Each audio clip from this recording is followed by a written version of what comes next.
Пиковая скорость кашля, ПСК.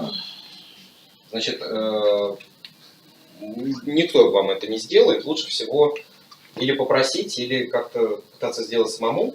Значит, при проведении спирометрии попросить ребенка вот во время одного из маневров сделать максимально глубокий вдох и кашлянуть в эту трубочку. И вот, собственно, там такая кривая нарисуется. Вот эта точка во время кашля и есть пиковая скорость кашля. Только она должна быть в литрах в минуту. Аппарат считает литры в секунду. Значит, если у вас в аппарат выдает пиковую скорость, в аппарате она называется PSV, пиковая скорость выдоха или PEP по-английски, она идет в литрах в секунду. То есть вы ее умножаете на 60 и 2 нуля как бы за запятую выбираете. В общем, пиковая скорость кашля. Если она меньше 180, это совсем плохо.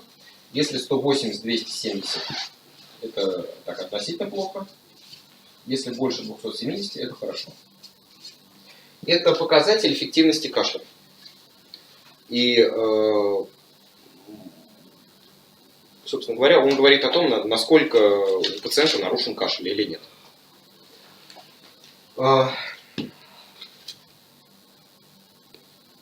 Опять же, эти цифры придуманы для взрослых. И для детей никаких цифр нет. Что нет, того нет. Даже в этих клинических рекомендациях в журнале Торкс 2012 или 2014 года, там так и написано, что, к сожалению, к огромному, вот мы все это есть, но это только для взрослых. Ну, что есть, то есть. Поэтому, если я вижу, что у ребенка хотя бы пиковая скорость кашля 200, там, 220, я говорю, ну, слава богу. Да? А если я вижу, что она там 100, 150, я уже смотрю на возраст. Если это совсем маленький, 150, наверное, для него это неплохо. Если это там 15-летний парень, 16-летний, то есть уже почти взрослый, это плохо.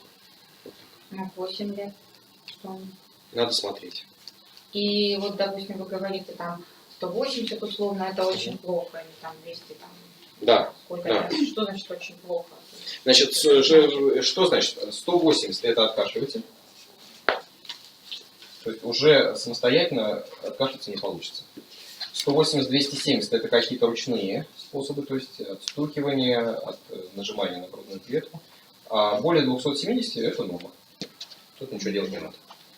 То есть это показания к использованию прибора замещения, к каким-то методам замещения функции кашля.